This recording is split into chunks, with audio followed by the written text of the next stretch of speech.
All right, well, welcome to part 4. This is What is the Devil's Name? This will be very interesting, and you'll see what I mean by that, because ultimately a lot of people are deceived about what the devil's name is, or they just simply don't know, or they assume. And our goal today will be to get to the bottom of that and see what does the Bible actually have to say. It's very easy on this particular topic, yet again, to go off the narrow road into fairy tales and myth, so we are going to really do our due diligence. Now, the word Satan means adversary or accuser. It's not a proper name, it's a proper title for the devil, but it's a general term. It's like saying the prosecutor. It appears over 50 times in the Bible, but the name Satan is a title. It's not the devil's name. Very important. So where does the title come from? Well, the first biblical instance is in 1 Chronicles 21, where it's the David's census. Then Satan stood against Israel and incited David to number Israel. That's the first instance biblically, not chronologically, but in the order of the books. That's the first place where Satan is used. Chronologically, meaning like time-wise, of course, because Job lived before Chronicles, is in Job. Job 1 verse 6, Satan allowed to test Job. Now there was a day when the sons of God came to present themselves before the Lord, and Satan also came among them. So Satan also came among the sons of God in the heavenly court to present themselves. And God, of course, goes into a dialogue there, and you know the rest of the story. Zechariah 3 verse 1, the vision of Joshua and the high priest. Then he showed me Joshua the high priest and standing before the angel of the Lord, and Satan standing at his right hand, ready to accuse him. So Satan is the accuser. He is always there in some sort of accusatory, judicial type of role. He's part of the legal system in some way. Now, prior to these instances, especially like Job and Chronicles, we don't see Satan. We just see the serpent in Genesis. Revelation connects Satan to the serpent in Genesis, Revelation 12 verse 9, and the great dragon who was thrown down, that ancient serpent, who is called the devil and Satan, the deceiver of the whole world, he was thrown down to the earth, and his angels were thrown down with him. So Revelation connects Satan and the devil and the ancient serpent from the very beginning of Genesis to all the same being. Very important. Now, some take Isaiah 14 and Ezekiel 28 to describe some sort of shining supernatural seraphim and say that, well, you see, Satan was a cherubim and he had all these roles and purposes and things, which really the Bible does not tell you. We will look at both of these, but just keep in mind, Isaiah 14 is about the king of Babylon, and Ezekiel 28 is about the king of Tyre. They're not about Satan. They're not directly addressed at Satan at all. But people use them and say, see, Satan was just this beautiful serpent, and he was a seraphim, and he would see, the Bible says in Genesis, he was a snake, so he must have been some kind of shining serpent with jewels on his scales, which the Bible does not tell you. It's very easy to mythologize these things, folks. We will look at these later, but I want to look at the term flying fiery serpent, because this term is used in the Bible, and it's important to get context on it, because it's not what you think it is. This is Wikipedia. The fiery flying serpent, Hebrew Seraph Mophet, is a creature mentioned in the book of Isaiah and in the Tanakh. The term translated as fiery serpent, saraph, means elsewhere in the book of Isaiah to signify the seraphim, the singular form, which is also seraph. So there's some seemingly correlation there between these two. Book of Isaiah. Isaiah 6:2, above it stood the seraphim, each one had 6 wings, and twain covered his face, and with twain he covered his feet, and with twain he did fly. Isaiah 14:29, do not rejoice, all you Philistia, because the rod that struck you is broken, for out of the serpent's roots will come a viper, and its offspring will be a fiery flying serpent. Isaiah 30 verse 6, the burden against the beasts of the south, through a land of trouble and anguish, from which come the lioness and the lion, the viper and the flying fiery serpent. They will carry their riches on their backs of young donkeys, and their treasures on the humps of camels, to a people who shall not profit. Other sources. References to fiery serpents lack a mention of flight, lacking a mention of flight can be found in several places in the Hebrew Bible. Deuteronomy 8, verse 15, who led thee through the great and terrible wilderness, wherein were fiery serpents and scorpions and drought, where there was no water, who brought thee forth out of the rock of flint. So the mention of fiery serpents without the flying part is also mentioned throughout the Bible. Numbers 21, 6 through 8. And the Lord sent fiery serpents among the people, and they bit the people, and much of the people of Israel died. Therefore the people said to Moses, we have sinned, we have spoken against the Lord and against thee. Pray to the Lord that he may take away the serpents from us. Excuse me. And Moses prayed for the people.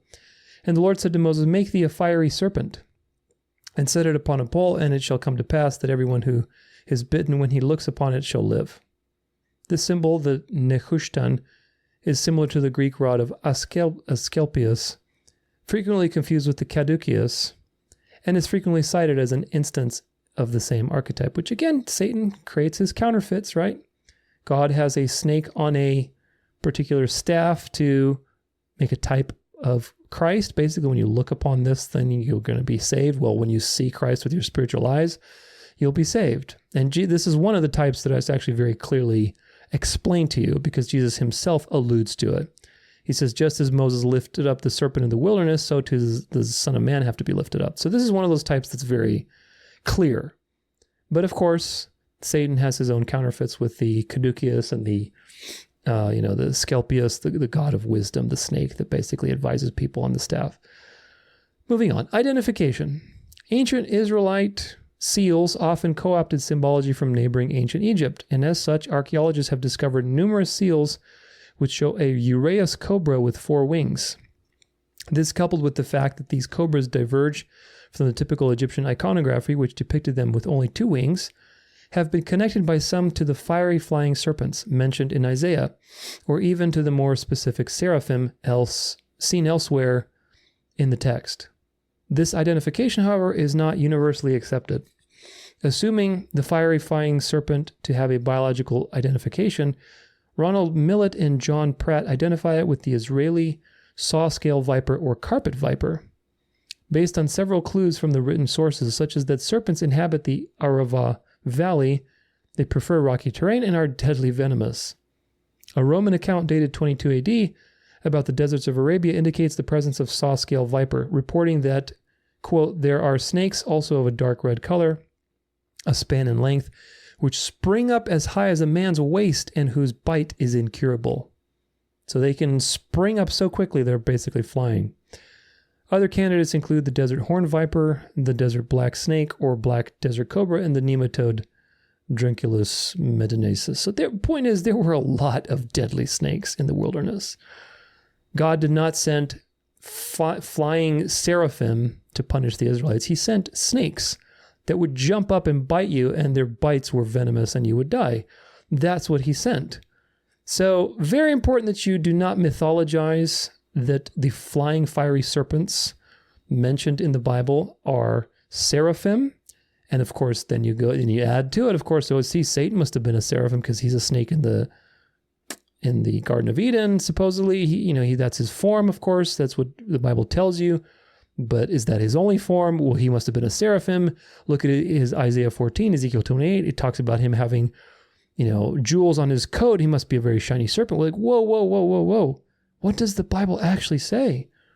Fiery flying serpents are not seraphim, not in the context that they're being used in these verses. People mythologize it and say that the seraphim were flying serpents, but that's not the case. If seraphim were attacking Israelites, that would have been a very supernatural situation, very different outcome. And first off, seraphim are not angels that are sent to do errands. They're not sent like messenger angels to go in, go and attack these Israelites really quick. Seraphim were like glorious beings that are next to God, worshiping God, and just part of his throne room situation. They are not beings that come down to earth. Like when you see Ezekiel's chariot and throne that Ezekiel had a vision of the moving throne of God, that had very supernatural beings. like the beings with the wheels with the eyes and so on. Yeah, they were there, but those beings do not do errands. They're in heaven. They're just there with God doing their thing. So God is not sending seraphim to bite these people. They are actual venomous, vicious snakes that can spring up and attack you. And there's probably no way to get away, because if they're in leaping distance, you're done. And of course, these things were to typify what? To typify sin, the deadliness of sin, because they were rebelling against God. And of course, the salvation through Christ by looking upon the serpent lifted up in the wilderness, which of course is a typology of the crucifixion. But again, if it's seraphim, are the seraphim supposed to be typifying sin when they're glorious angelic beings? That doesn't make any sense, because the seraphim are God's, close angels that are worshiping him. So again, this is just mythology. Fiery flying serpents is not referring to seraphim, and you can't make a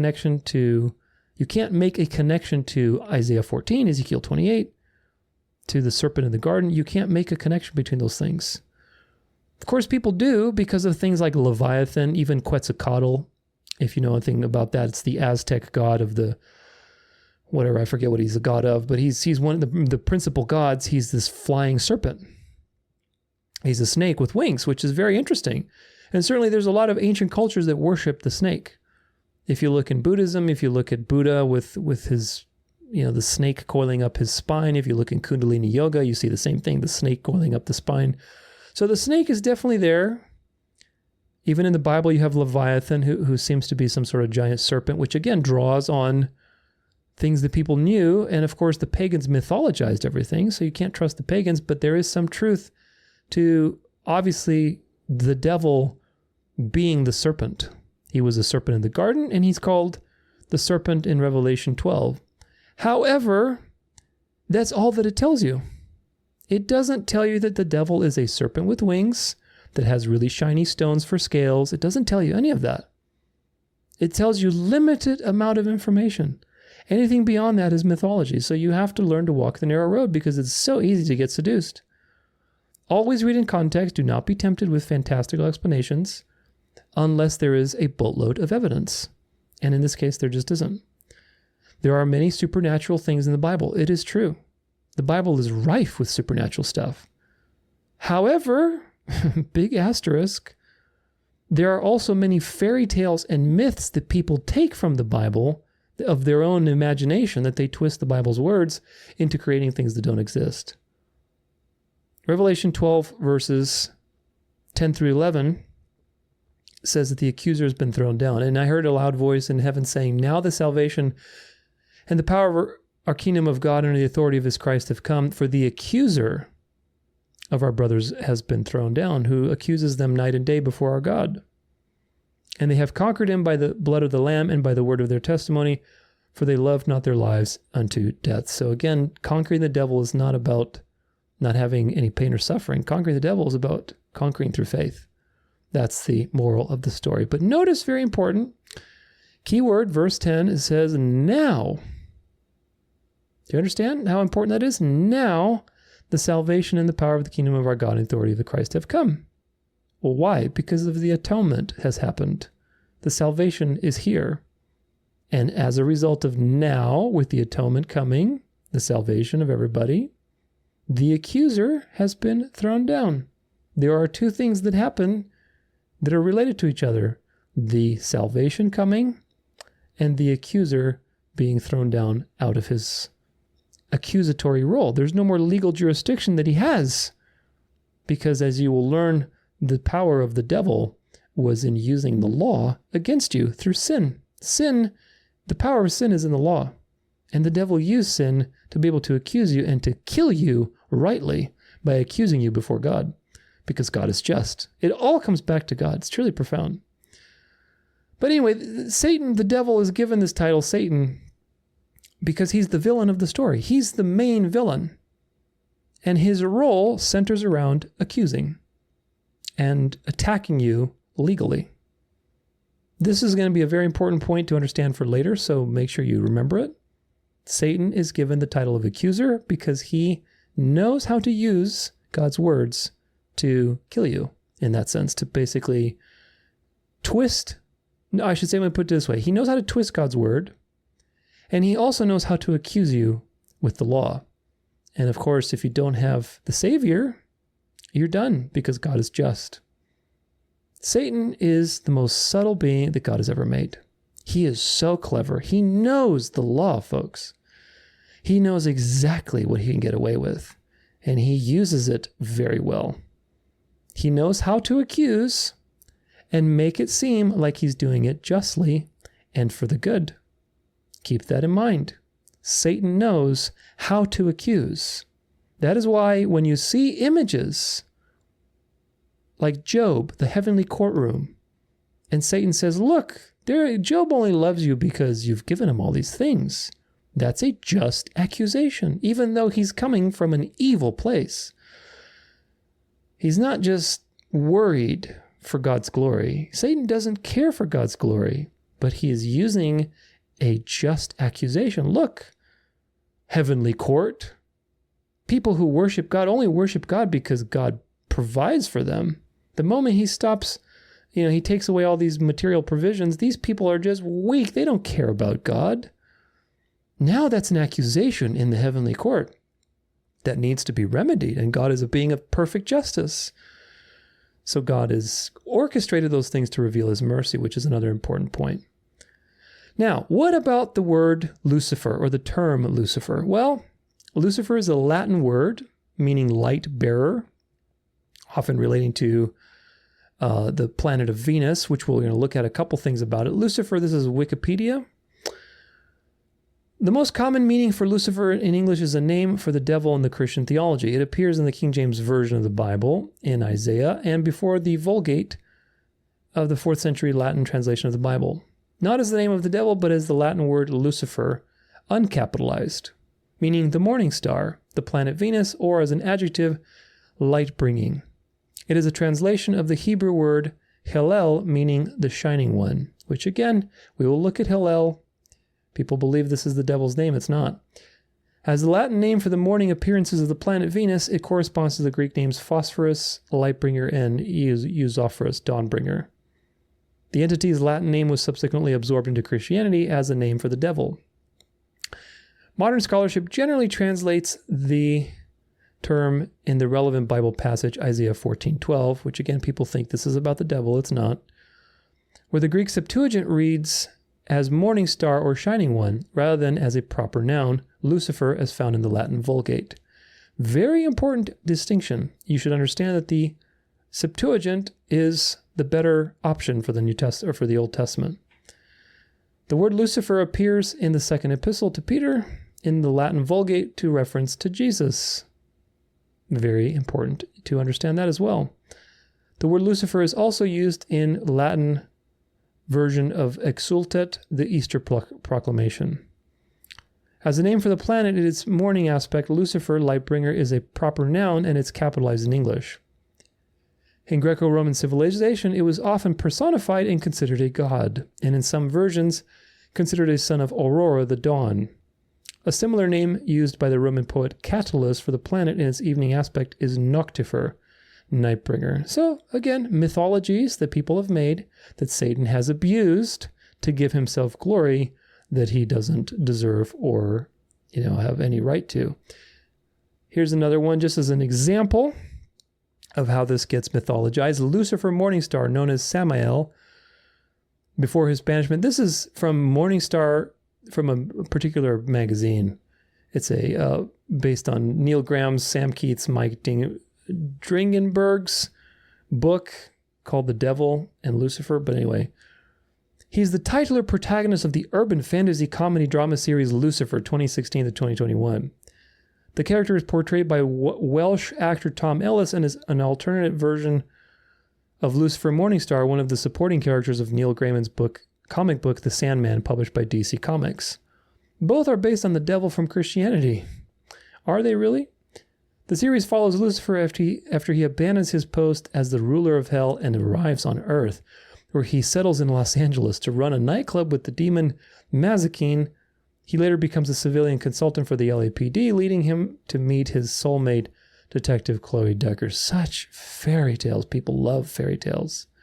They love fairy tales, man. The character was adapted for television by Joe Henderson as the showrunner for a series based on the Sandman character Lucifer, with Ellis cast in the title role February 2015. Ellis's performance has been praised by critics, and the character has become a fan favorite. Of course he has, because people love fairy tales.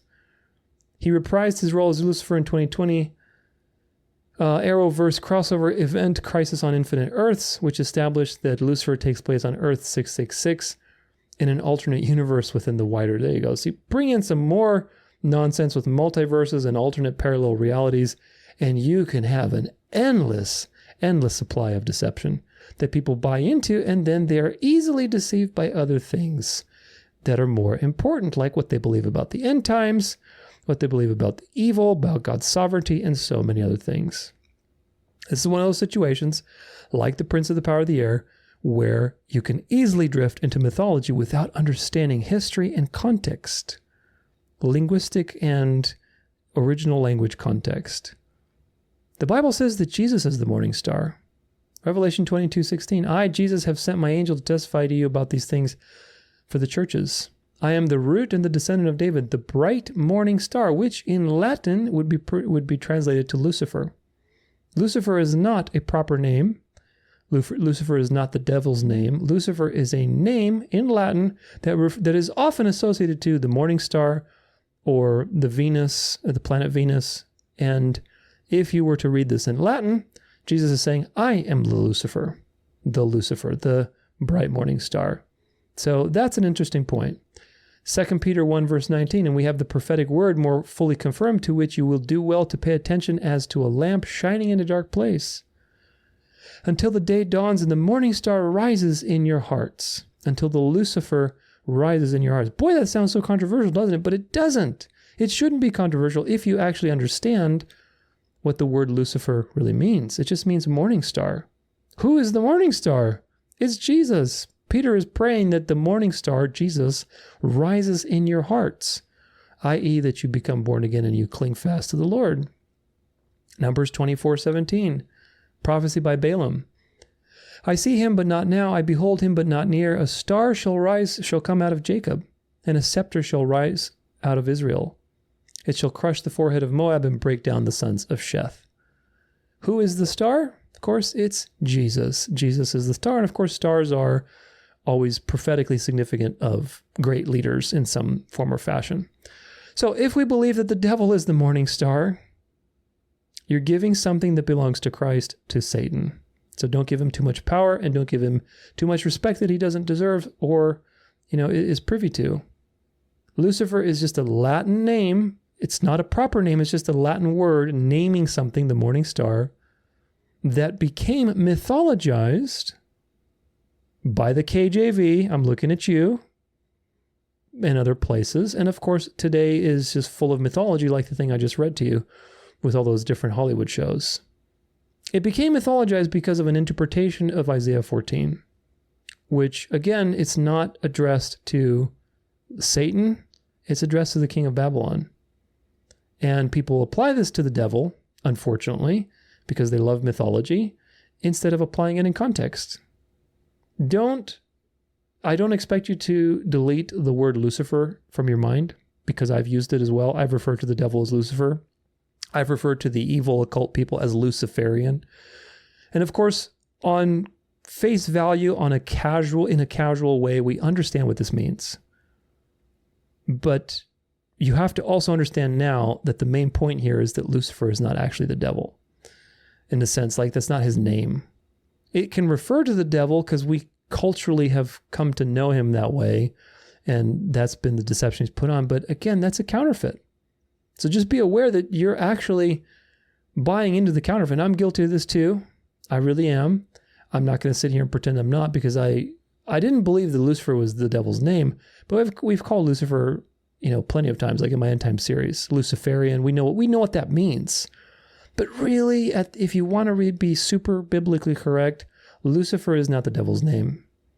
Lucifer, if anything, refers to Christ, which is the morning star, which is the bright morning star. Now, again, if that triggers you, you need to slow down and realize that Lucifer is not a proper name. Lucifer just means light bringer. Who's the one who brings the light? It's Jesus. Jesus has the true light. He's the bright morning star. He's the one that brings the light of salvation, the light of truth, true knowledge. And he is the morning star that rises in our hearts. He's the star of Jacob. Satan has applied that to himself. And of course, the occult believes that Lucifer, quote unquote, the counterfeit Lucifer, if we can put it that way, is the savior. The occult believe that Satan is the one with the true light. Do you see what Satan's done? He's given a property that the Bible ascribes to Christ to himself. Now, of course, the Bible says he appears as an angel of light, but it doesn't call it doesn't call Satan Lucifer. It does not call Satan Lucifer. The devil is Satan. That's it. He's the accuser. He's not the bright morning star because, as you've seen, the bright morning star is Christ. The Bible does say, of course, that Satan knows how to deceive and appear good, i.e. angel of light. So it is to some degree appropriate. But also, you have to remember, it's not the devil's name. It's a name that was applied to the devil by tradition and really by a poor translation. And it suggests the devil is the morning star, which really you're playing into the counterfeit when you call the devil Lucifer. Do you understand? And again, I don't expect you to delete this from your mind today, because that's a habit that I have too. Just be aware that this is actually the counterfeit. Just like saying Christian nationalism. That's something recently I got turned on to, which is there's nothing Christian about Christian nationalism. It's not Christian. It's a counterfeit. So when we say Christian nationalism, we're almost validating it as a branch of Christianity, but it's just a counterfeit. Just like Lucifer, the real Lucifer is Christ. He's the real light bringer. He's the morning star. Lucifer, as we have come to know, i.e. the devil as Lucifer, that's just a counterfeit. It's a counterfeit of the morning star. So you have to realize these things because people get really deceived. Again, I don't expect you to delete it from your mind right away, but just start to practice. Practice and be aware in your speech and your thinking.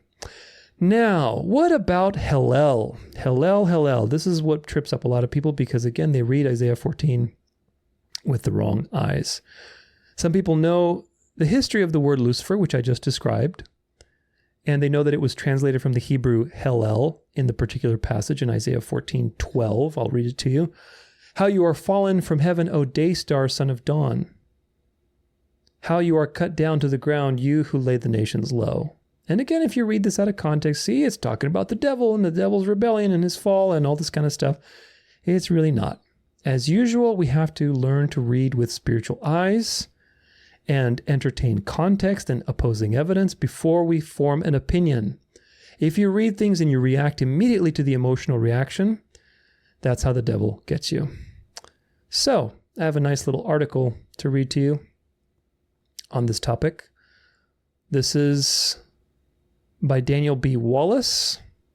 He is he's a professor of Greek and New Testament courses on graduate school level. He got his PhD in 1979. Now, he got it from Dallas Theological Seminary, which, I'm suspect of, but this is a good article. If I can minimize all these stupid ads.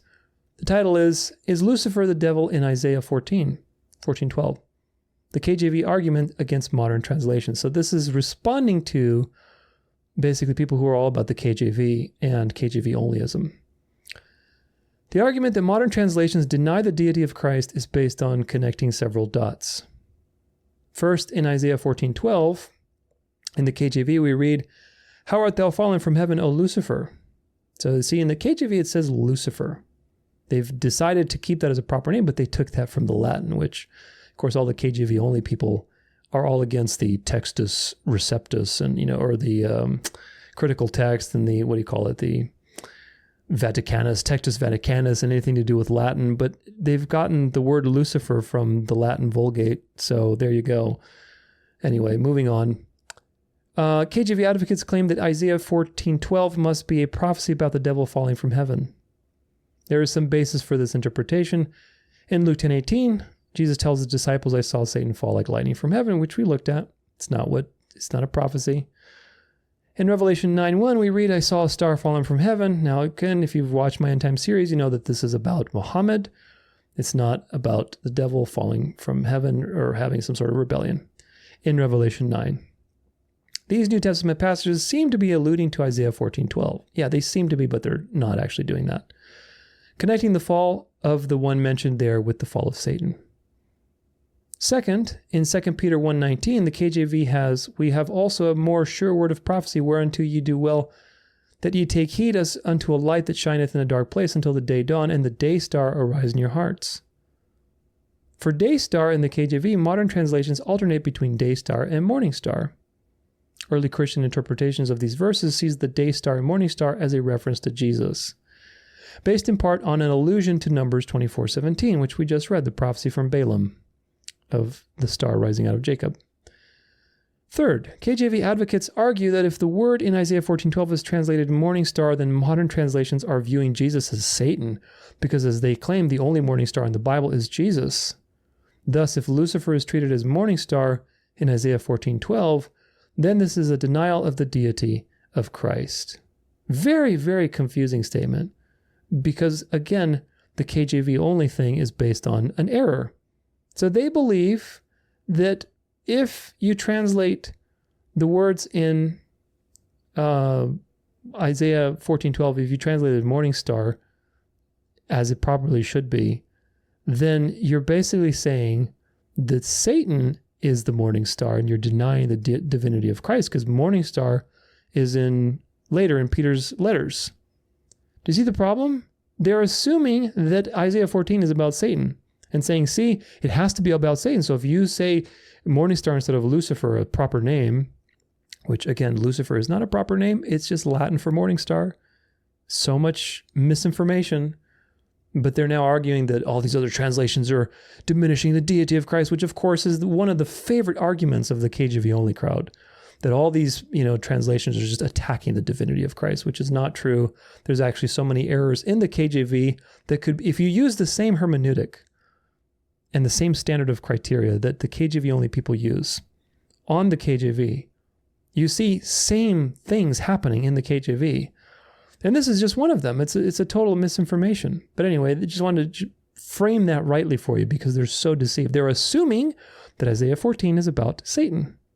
Therefore, they believe that Lucifer is a better translation than morning star. Of course, context is the issue, always. Are we talking about a Babylonian king? Are we talking about Jesus Christ? What are we talking about? And you'll understand this as we go along. Fourth, they argue that God is not God of confusion, and therefore the modern translations, since they are confusing readers on the identification of the morning star, must be corrupt, which actually is the other way around, KJV only people. To be frank, this is a rather convoluted argument that is grasping at straws. An examination of the evidence and logic of this argument will demonstrate it to be very badly misinformed. In Isaiah 14:12, the KJV translators did not actually translate the Hebrew word Hallel as Lucifer. This word occurs only here in the Hebrew Old Testament. Most likely, the KJV translators were not sure what to make of it and simply duplicated the word used in the Latin Vulgate that translated Hallel. In the Vulgate, Isaiah 14:12 reads as follows.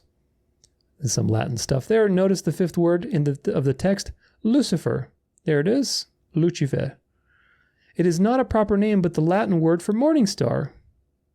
The word Lucifer occurs 4 times in the Vulgate, in Isaiah 14:12, in Job 11:17, in Job 38:32, and 2 Peter 1:19, where he's talking about the morning star rising in your hearts. So in the Latin Vulgate, Lucifer is used as a normal word. It's not referring to anybody. Depending on the context, in the case of Isaiah 14:12, it is referring to the king of Babylon as a shining star that's been cut down, but context is everything. In Job 38:32, the KJV renders the Hebrew word Hallel as Mazaroth. This is another word that occurs only once in the Hebrew Bible. I talk about this in my Lunar Sabbath episode. Very interesting word about the original calendar. The KJV translators did not know what it meant, so they simply transliterated the Hebrew into English characters. Even though Jerome, the translator of the Vulgate, knew Hebrew better than the KJV translators did, he was not exactly sure what to make of it either. But he at least tried, and rather than simply leave the word untranslated as the KJV translators did. He translated the word as Lucifer or morning star, which is very close to the meaning of the Hebrew Hillel. So Jerome, an ancient translator that was very proficient in Hebrew and Latin, translated this as Luciferum. He translated it from Hebrew to Latin. The KJV translators did not do that. They didn't translate the Latin or whatever, the Hebrew, the foreign language into English. They should have said the morning star, but they just kept it and added this misinformation, whether by intention or by error, who knows. Ultimately, I lean on the conservative side. I think it was just a mistake, but nonetheless, it's a mistake in translation. It's not the good job. Because why? Because it leads to misinformation and people believing things as they shouldn't about the devil. The word means constellations or crowns. The fact that Jerome recognized that at least this word probably referred to stars is far better than the KJV translator did by leaving the word completely untranslated. There is, of course, no conspiracy on Jerome's part here. He is simply being faithful to the Hebrew Bible and is translating as accurately as he can. In 2 Peter 1:19, the KJV renders the Greek word phosphorus as day star. Again, the Latin Vulgate has Lucifer here. And they give you the Latin. In other words, Lucifer is not a proper name, but is the Latin word for morning star or day star. The KJV simply reproduces the Latin in Isaiah 14:12. So there you go. All that talk about the Textus Vaticanus and all that Latin, Rome is going to get you. Well, you went with Rome in this particular instance because they were not sure what Hillel meant. The KJV translators knew Latin better than they knew Greek or Hebrew. In places where they were not sure what the Greek or Hebrew meant, they simply translated or reproduced verbatim the Latin text. This happens scores, if not hundreds of times. Since that time, Lucifer has made its way into English Bible interpretations as another name for the devil. If there is a conspiracy to sabotage the deity of Christ by translating the word Hillel in Isaiah 14:12 as morning star, the same as is done with phosphorus in 2 Peter 2:19, then this conspiracy goes back to Jerome at the beginning of the 5th century. Of course, he's being sarcastic. In reality, he translated the Hebrew word faithfully and the Greek word faithfully. It is the KJV that did not translate the word at all, but rather retained the Latin rendering of Jerome in Isaiah 14, and worse, simply transliterated the Hebrew in Job 38:32. The Mazzaroth. Jerome cannot be charged with not knowing Hebrew well. He moved to Bethlehem and lived there for 35 years while he worked on the translation. He wanted to learn Hebrew well. Making his home for 35 years in the land of the Jews is sufficient proof of that. But aren't the references to individuals in Isaiah 14:12 and 2 Peter 1:19 as the morning star in modern translations confusing? And thus, don't modern translations undermine the deity of Christ? The reality is that Isaiah 14:12, the primary or initial reference of morning star, is not to the devil, but to the Babylonian king. The footnote of the NET Bible here says, what is the background for the imagery in verses 12 through 15? And we'll read it. This whole section is directed to the king of Babylon, who is directly depicted as a human ruler.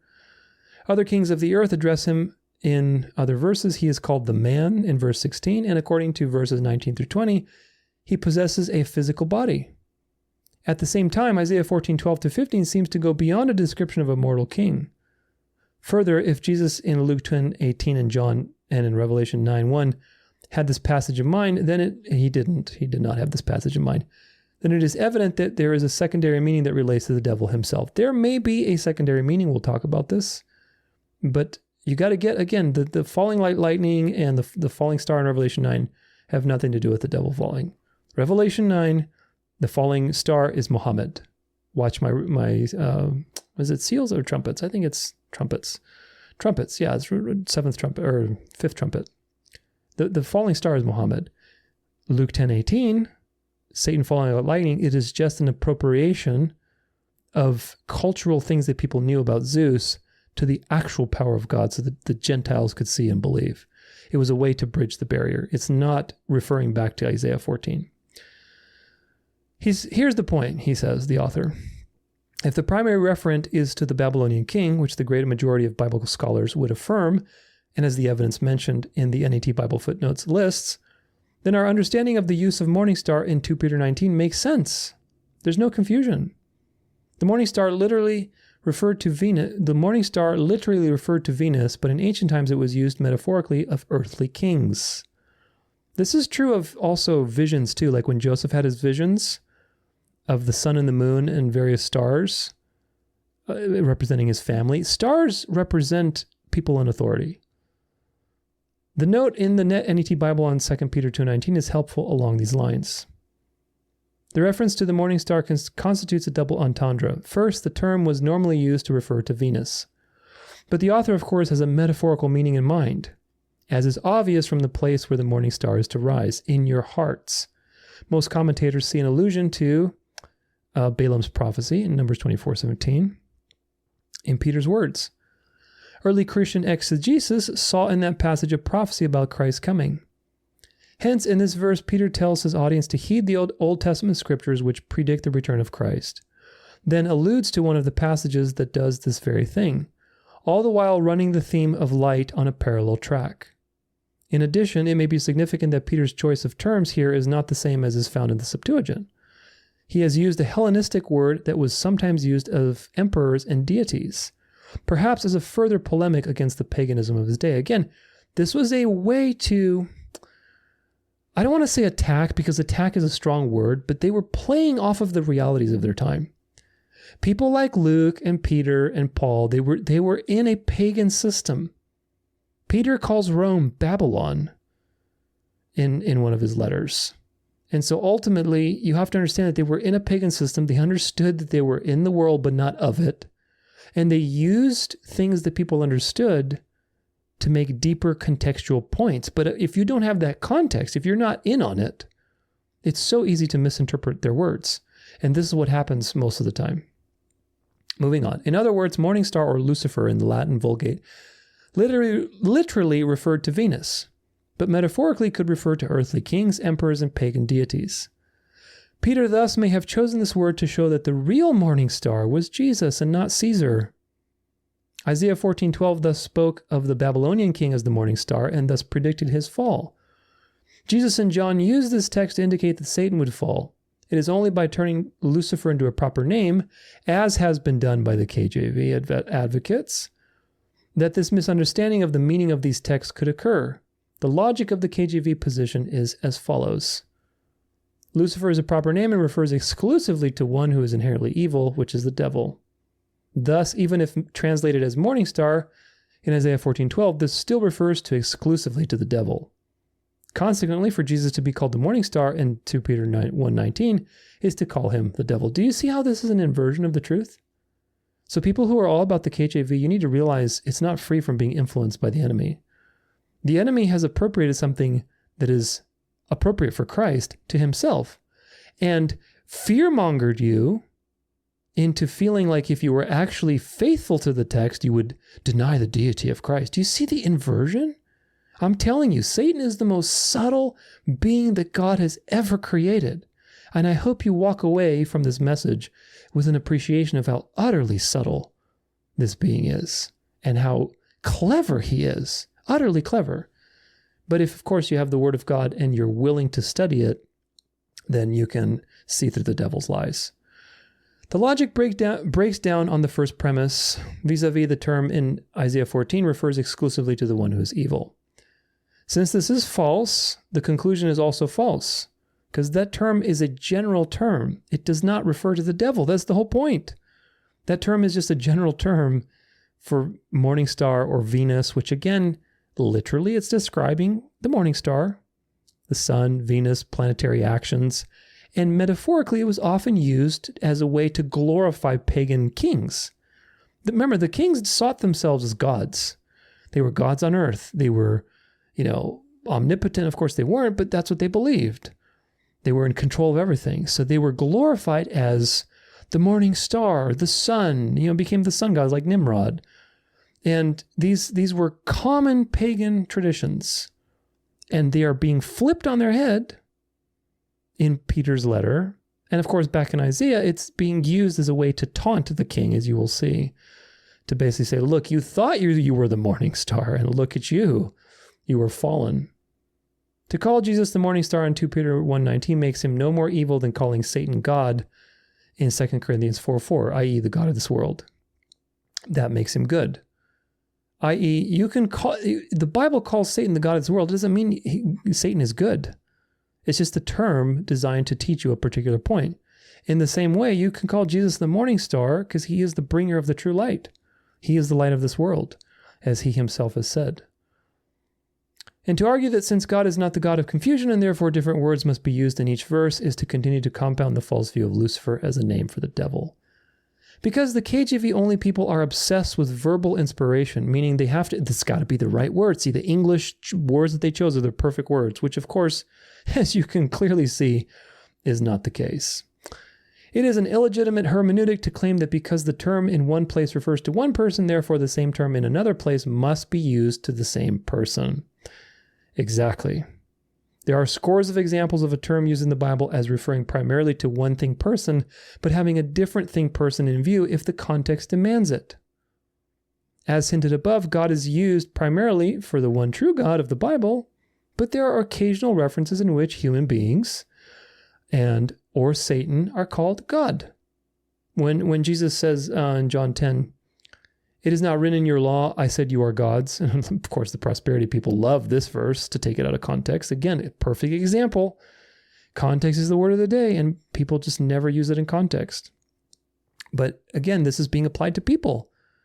And it's being applied to rulers. You are gods, i.e., yeah, you are the Elohim. In this case, Elohim is used for the rulers. You're in charge. So if God has said that about earthly rulers, what more could you, it's a lesser to the greater. Jesus is always doing the lesser to the greater.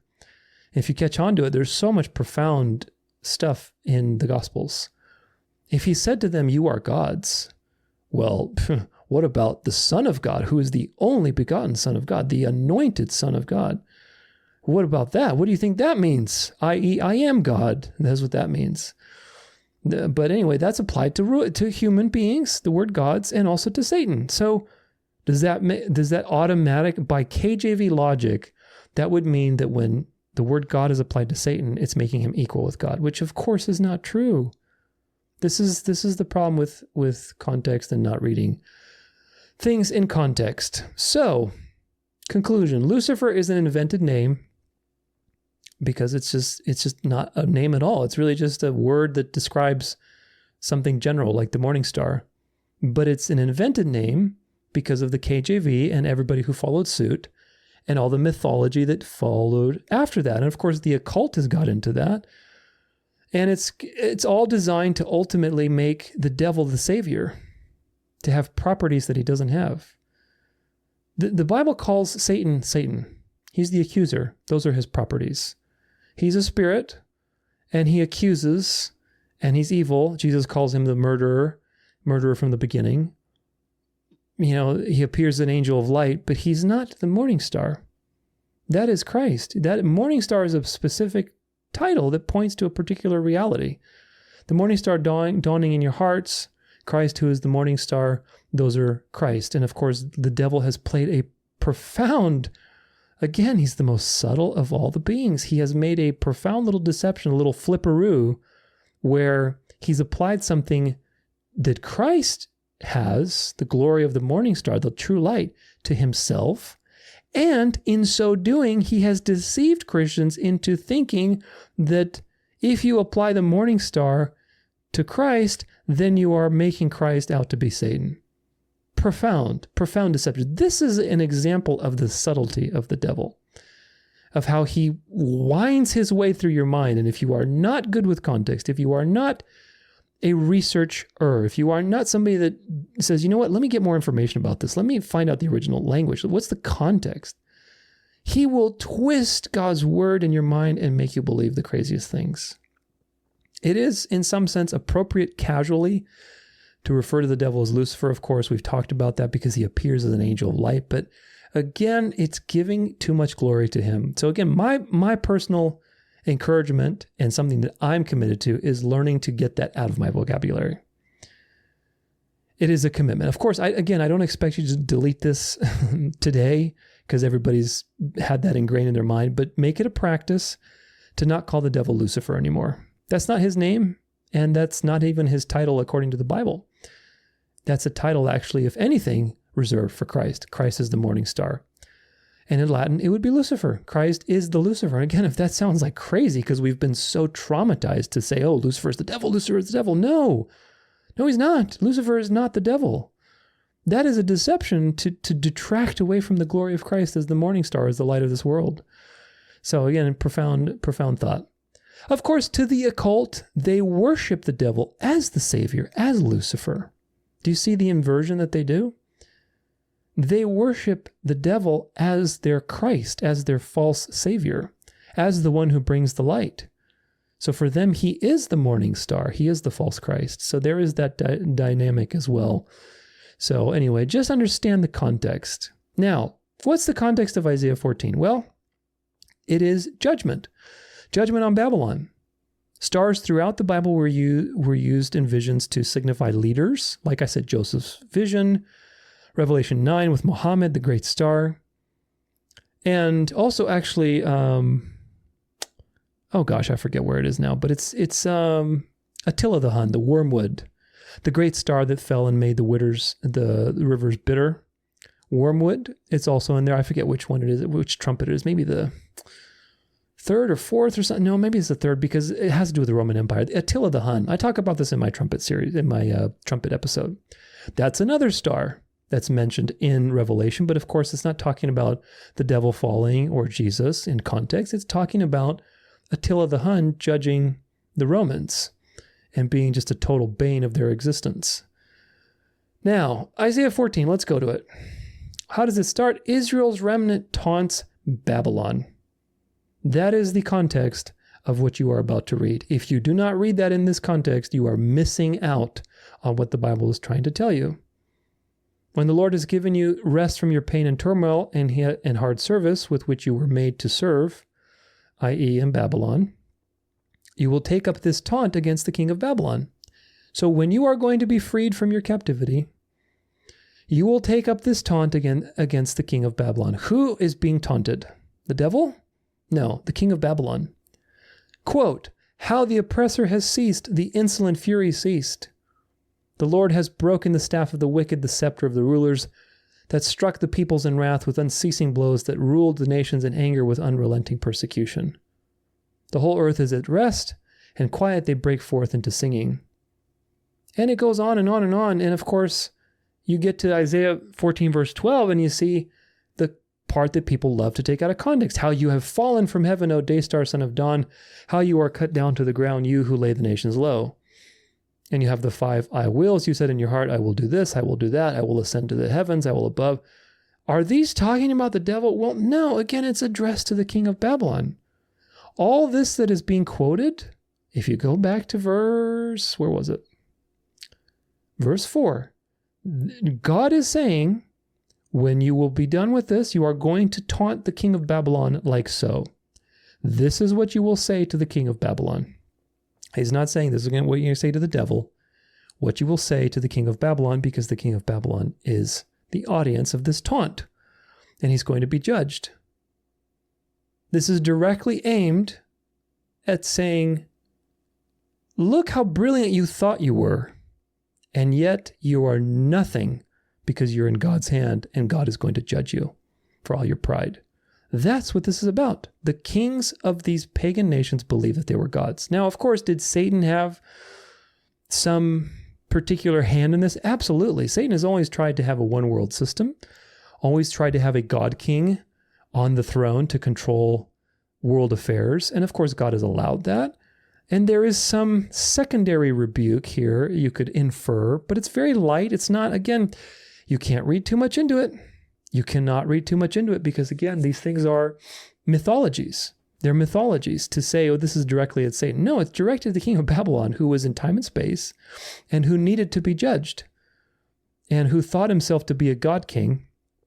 And it was very likely a king named Esarhaddon. Let's read and see what we can find. This is from Biblical Hermeneutics, Stack Exchange, and let's see what we can find. Just so, which king of Babylon has vexed commentators for centuries? Suggestions ranging from Sargon II to Alexander the Great have been made. If the key term Hillel provides a key, it was used only rarely as a royal epithet. then it would point to Esarhaddon, the only Babylonian or Assyrian king for whom its use is attested. So Esarhaddon, he was in the Bible. It was not particularly outlined by his name, but it seems he is in view in this particular verse. Meanwhile, this is a taunt against the king of Babylon, even if we don't know for certain which one. So even if it's not Esarhaddon, which this title of Hillel or Shining One was used, and we have historical evidence of that, even if it wasn't him, it was a king of Babylon. This is what to take from that particular source. So, very important that at the very most, this is a double meaning against Satan, meaning the king of Babylon is being judged, and through it, it's sort of like a rebuke to Satan. But that's because we know Satan controls these pagan powers and uses these various god kings to lead people into deception. That would be at most. However, I'm skeptical of that as well. Because again, you will find out that if this is the case, and this is the way people interpret this is absolutely this is talking about Satan's fall, meaning it's directed at Satan. That's false. It's not directed at Satan. It's directed at the king of Babylon. The follow-up question would be, well, is there a possibility that this is directed at Satan in an indirect way? Well, it could be. I recognize that because, again, Satan is, doing his thing with these god king emperors and pagan powers. However, I'm skeptical of it. And the reason I'm skeptical of it is because if you read it in context, it's talking about you thought you were going to do this, you thought you were going to do that, meaning you fell from grace. So it's talking about a particular fall. At the time of this particular thing was written, Satan had not fallen. That's why I think this is not at all having to do with Satan, not even indirectly.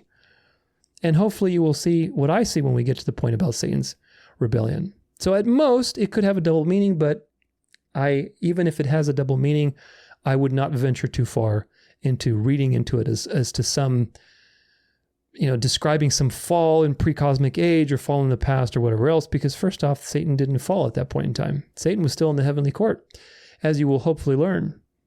It's not talking about a pre-cosmic rebellion. It's not addressed to the devil. And of course, this chapter is famous for the 5 I wills of Satan, where, I will do this, I will do that. Basically pride, pride of self-ambition. And of course, pride is the central sin in the Bible that is often rebuked. But take these less as a direct arrow towards Satan and more as an evidence of pride itself, as this foolishness of man in listening to the devil and calling, the emperor who's being judged here was deceived by the devil into becoming, this pompous God king who thought himself to be God on earth, and he listened to the devil and he basically fell into pride. And the warning is, listen, this is what it looks like. You said you're going to do this, you're going to do that. You had all these ambitions. It's not that these are literal statements that this emperor was saying, I'm going to ascend up to the heavens. I mean, maybe he did, who knows? They had all sorts of things like with Nimrod, with the Tower of Babel, but these are more figurative. The idea is like you thought you were going to be God Almighty, that you were going to ascend on high, that you were going to do this, and look at you, you're being cast down. So we will address Satan's rebellion, but for now, realize that if you believe this is about the devil, it makes you inevitably believe in a pre-cosmic rebellion, which is false. And there is an agenda behind the pre-cosmic rebellion. Even a Eden rebellion or a pre-Eden rebellion, there's an agenda with these rebellions being in the past. And the agenda is very deceptive, just like with the whole Lucifer thing, how it's again subtly to attack Christ and to deceive you. The same thing was with the pre-cosmic rebellion. So when you read this, it distracts you with shiny descriptions of what seems to be like a rebellion. But again, if you read it in context, it's really just a taunt and a judgment against the king of Babylon. So do not read it out of context, because it will incite you and tempt you to believe in a pre-cosmic rebellion, which opens the door for other major deceptions, which is what we're going to debunk today. So, what is Satan's name? What is the devil's name? Well, the answer is we don't know. That is the biblical answer, my friends. We do not have a name for Satan. Satan is given a name in the sense of a title, the accuser, to refer to what he does. Just like Mystery Babylon has a name, mother of harlots and abomination of the earth. That's not, like her name. It's just a label. And names were always designed to be labels anyway about what you do. So Satan, maybe that is his name. Maybe that is his name that God gave him, that he's the accuser. And that's just, again, names are designed for identity. Yeshua means God saves. Every name has a meaning. It's not just a random collection of syllables and letters. However, the Bible doesn't tell you anything about that. It just calls Satan, Satan, the accuser. Beyond that, we don't have any indication that Satan has a proper name, or if he does, what it might be. Hillel is not Satan's name in the Hebrew. Hillel is just shining one, and it refers to, again, the Septuagint translates it as shining one, basically describing this pompous king who was probably decked out in gold and jewels and believed himself to be God on earth. Lucifer is also not Satan's name, which again, hopefully you've realized the truth behind that, because that's just a very poor translation choice. And as a result, a ton of mythology has been created where Christians are actually aligning with the occult without even knowing it. Do you see what they're doing? When you believe that Lucifer is the devil, and that's his name, and that's his function, you are giving power to that in your mind. And again, this is how the devil works. It's all about subtly transferring power from one point to another in your mind without you being aware of it. You are aligning with the occult, who actually believe that the devil is Lucifer, i.e. the morning star, the savior, whereas Christ is the morning star. So don't align with the occult. Some people say that the G in Freemasonry stands for Gadriel, which is the builder of God. He's one of the main watchers that was in charge of the 200 that rebelled, according to the book of Enoch. But again, that's from the book of Enoch. And, it's hard to say how legitimate that is. This is from Got Questions. It's a good article. Again, Got Questions is dispensationalist. I don't really, agree with everything they say, but they have some good articles. Is there an angel named Gadriel? There is no angel named Gadriel in the Bible. The idea of an angel named Gadriel comes from the mythical and apocryphal book of Enoch. Much of the content of the book of Enoch deals with angelology and demonology, and a large portion of the book is devoted to filling in the backstory of Genesis 6. The book of Enoch thus goes into great detail explaining the origin of the Nephilim mentioned in Genesis 6 and the identity of the sons of God mentioned later. The result is a strange and sensationalistic work of non-canonical literature, which I agree. There's a lot of things that are inconsistent with the book of Enoch with the Bible. That's why it's not inspired. But it can prove, in some cases, historically significant, which is important also to understand. According to the mythology contained in the book of Enoch, Gadriel was one of the 200 Grigori, or watchers, who rebelled against God and were cast out of heaven along with Satan. So according to, Enoch, Satan and Gadriel are two separate beings. That's important. Gadriel was the third of the 5 leaders of the Grigori. He and other angelic leaders were instigators of a vile sin, prompting other fallen angels to indulge their lust and have sexual relations with women. The result of these unnatural unions was the Nephilim, a race of evil giants who terrorized the antediluvian world. A judgment was pronounced upon Gadriel and other demonic watchers. And if you want to really get a good narrow road approach to this topic, please watch my Nephilim episode in my Afterlife series. According to Jewish mythology, another of the Grigori, besides Gadriel, involved in fornicating with human women and producing a race of giants was Azazel, a goat-like demon associated with the wilderness and desert places, which is not true. Azazel just means the goat that goes away. People have turned and mythologized this into Azazel. Adventists do this, unfortunately, for you. Adventists, and I talk about this in my Adventist series with the scapegoat. Azazel is not a proper name for a demon, just like Lucifer is not a proper name for the devil. Azazel is Azazel. It's the goat that goes away, the scapegoat. It's just simply a label for something. It's a name. It's a noun. It's not a proper name. But this is how people make mythologies, and say the devil loves to make mythologies so that he can distract you. The book of Enoch describes some of Gadriel's other supposed activities. He was the one who showed them blows of death. He's the one who led astray Eve. Very important. Why is that important? Because if Godriel is the one who led astray Eve, and earlier we saw that Godriel and Satan are separate beings, do you see how brilliant the Word of God is? In Revelation, John 12:9 tells you that Satan, the great dragon, the ancient serpent, are all the same being. Meaning, all those mythologies you had are not true. Now, who knows? Maybe there is a being named Godriel, and he was part of the Watchers that fell, but he's not the one that led Eve astray in the garden, because the Bible tells you that Satan is the one who did that. He's the ancient serpent. Anyway, Godriel showed them, war and, how to build armor and things like that. So according to the legend of the Book of Enoch, all warfare can be traced back to Godriel, who taught mankind how to kill and help them develop weaponry. On top of that, he is the serpent who tempted Eve and caused her to fall into sin, which, again, he's not, according to the Bible itself. The Bible does not give us much information about the holy angels and even less about the fallen angels. Besides Satan, few names of fallen angels are revealed to us. We know next to nothing of demonic rankings, names, or abilities.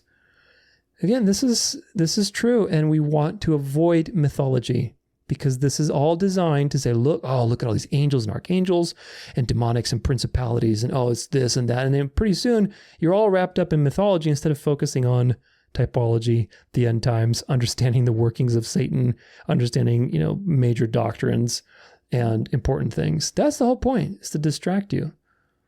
Elaborate and complicated stories about spirit beings supposedly named Godriel, Azazel, Penemu are nothing more than products of human imagination. The only reliable source for the information about the angels and demons is inspired scripture. So, well done, got questions. If only you would abandon your pre-millennial dispensationalist eschatology, you might do some good there. But they are doing some really good things with these articles, because people are falling into mythology left and right, especially now with TikTok and AI, and you can just write something and AI visualizes for you. Oh my goodness.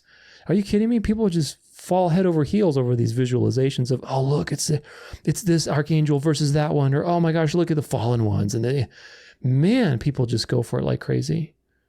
So if the G in Freemasonry means Godriel, who knows? Maybe it does to them. It doesn't matter if it does or not. That's not the devil's name because of two reasons. Book of Enoch is false because it tries to tell you that Satan and Godriel are two different things, but the Bible unites the serpent and Satan as one. So the Book of Enoch is wrong. And if the Book of Enoch is right, the Godriel is, a being, and this is the being that Freemasons are quoting, it doesn't matter because Satan is still Satan. So either way you cut it, it's still wrong. So we don't know Satan's name. We do not know, other than Satan, meaning accuser. We do not know we don't know what his name is, and we probably never will. It doesn't matter. The secret things belong to God. Remember that. The things that are revealed to us belong to us forever, but the secret things belong to God, and certain things are just not necessary for our coming into the truth and coming into relationship with God. All you need to know was what God has decided that you need to know, which is that Satan is the accuser. That is the name that God wants you to know Satan by. The devil, this evil villain, he wants you to know him as the accuser, because his job is to accuse you with the law. And his tactics, which is what we're going to get to, is to use truth and twist it and manipulate it and to basically accuse you so that you can die. There is nobody in the Bible that called the devil Hellel or Lucifer ever. Hellel is used one time. It's in Isaiah 14. It's talking about shining one. That got translated to Lucifer in Latin. In Greek, it's phosphorus. But again, it's just referring to a quality, not to a person. None of the apostles, not Jesus ever. Jesus said Satan. The apostles said Satan. Not a single person calls the devil Hellel or Lucifer. So that alone should also be another sign, or Godriel or whatever else. That alone should tell you, there's no other instance where this is used. There's nothing to support the claim that Lucifer is the name of the devil. So hopefully that's been educating. Now, a little bit bonus is Ezekiel 28, because that's the other one that people use it doesn't really necessarily mention Satan's name specifically, but it is used with Isaiah 14. And it's important to understand Ezekiel 28 so that you see how it's used out of context, just like Isaiah 14. Again, it doesn't refer to Satan's name or, come up with some, specific name for Satan, but it is in a similar way referring to a king. This time is the king of Tyre, and people use this as, again, food for, it's a pre-cosmic rebellion or all this stuff that Satan did. It's really not talking about Satan.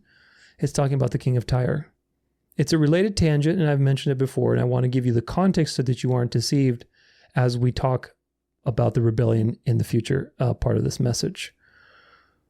But basically, these are the misinterpreted foundations that people use for this idea of a pre-cosmic rebellion. They use Isaiah 14 and Ezekiel 28. So we looked at Isaiah 14, remember all the things we discovered there and how people take it out of context. So now let's look at Ezekiel 28. So first, it says Ezekiel 28, prophecy against the king of Tyre. This is the opening statement. The word of the Lord came to me, son of man, say to the prince of Tyre, thus says the Lord God, because your heart is proud, and you have said, I am a god, I sit on the seat of the gods in the heart of the seas. Yet you are but a man and no good, though you make your heart like the heart of a god. You are indeed wiser than Daniel. No secret is hidden from you. By your wisdom and your understanding you have made wealth for yourself, and have gathered gold and silver into your treasuries. Are we talking about the devil right now?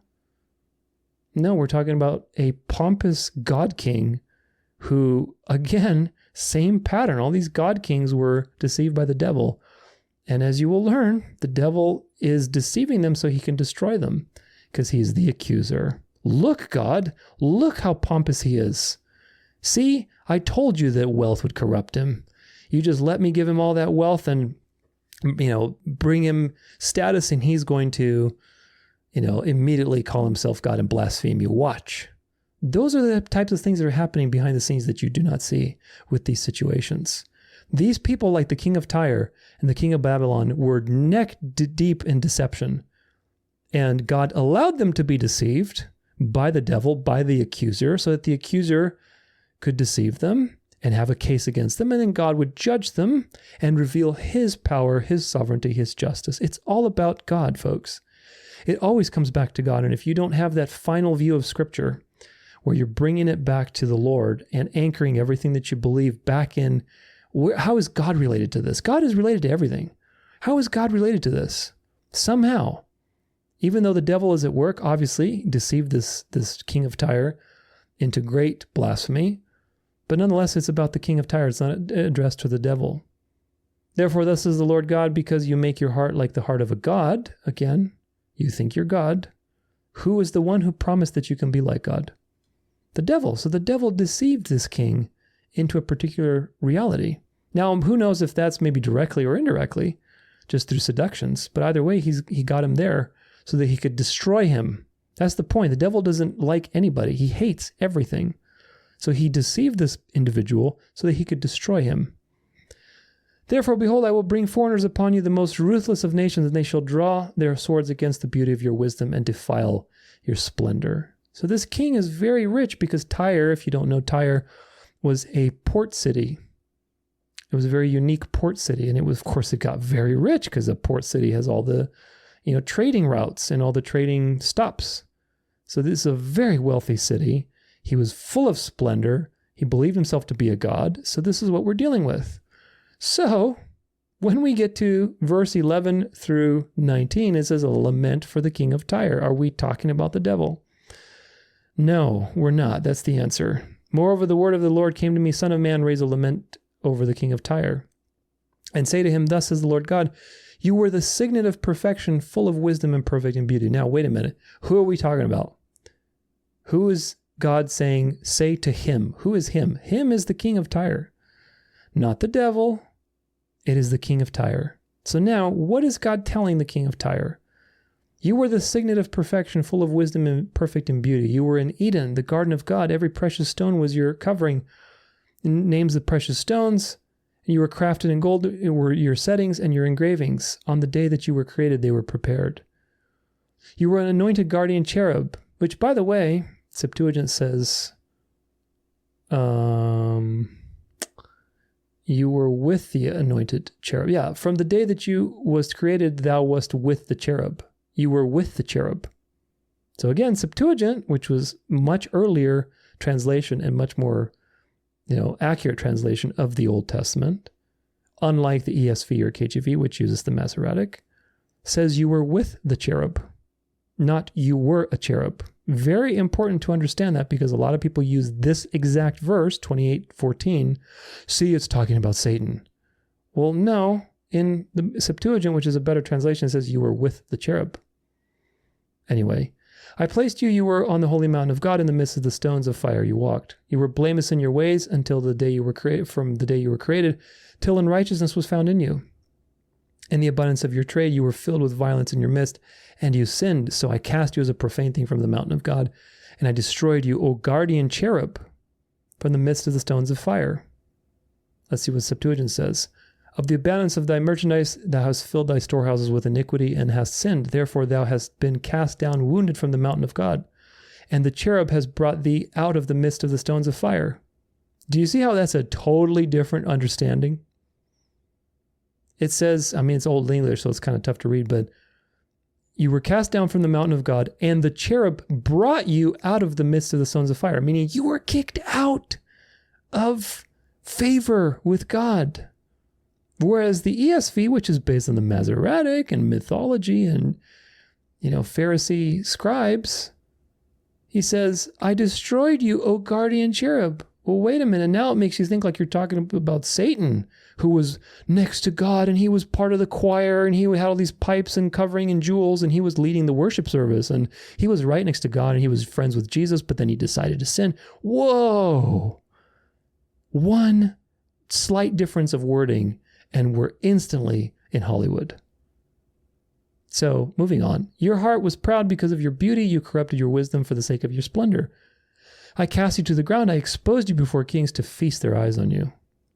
By the multitude of your iniquities and the unrighteousness of your trade, you profaned your sanctuaries, so I brought fire out of your midst. It consumed you, and I turned you to ashes on the earth in the sight of all who saw you. This is a lament after the judgment, by the way, because Tyre was burned to the ground. So it is a specifically grounded in time and space, and it's a fulfilled prophecy. That's why it's a lament over the king of Tyre. And there are actually there are other times when God laments Moab and all these pagans that he has to destroy. He takes no pleasure in the destruction of the wicked. God gives life. Imagine for a moment, from God's perspective, that God brought into life the king of Tyre. At one point in time, he was a baby, innocent, blameless in all your ways, until unrighteousness was found in you. At some point, he developed an ego. He inherited the kingdom. He thought himself to be God. Satan deceived him, and now he has to be judged. Do you see? This is about the king. It's not about Satan, folks. It really is not. Again, at the very most, it could have a double entendre kind of rebuking Satan, but I really don't think so, because again, this is not talking about the guardian cherub. In the Septuagint, the guardian cherub is separate from the king, doing things to the king, kicking him out, kind of like how the guardian cherub kicked Adam and Eve out from the garden. Context is key. Tyre was destroyed and never rebuilt, and it fulfilled the prophecy. Of course, the kings in the ancient world thought themselves to be God on earth, God kings, and this is very clear what he's being accused of, because he's committed this sin of pride. And so God is judging the king of Tyre for his boasting and his pride. It's not talking about Satan rebelling, because it's a prophecy that is anchored in time and space, and is fulfilled in time and space. We can actually prove it, even through archaeology. Also, again, verse 28:15 says, you were blameless in all your ways before on the day that you were created. Well, this is it's not referring to Satan. So what is it referring to? Well, if it's referring to the king of Tyre, you were born as an infant. You were blameless on the day that you were created. God is the one who created you. He creates all beings. He's the one who gave you life, and you have blasphemed God by thinking of yourself as God. Why is this important in realizing that this is not about Satan? Because Jesus said that Satan was a murderer from the beginning.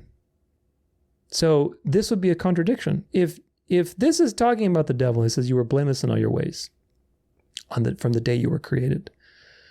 Okay. Well, Jesus says Satan was a murderer from the beginning. So those two statements don't match. You can't be a murderer from the beginning and also blameless in all your ways from the day you were created. So this is not a match because, of course, it's not talking about the devil. Well, what about the imagery of being in Eden? You were in Eden. You were among the stones of fire. Well, again, this is an idiom.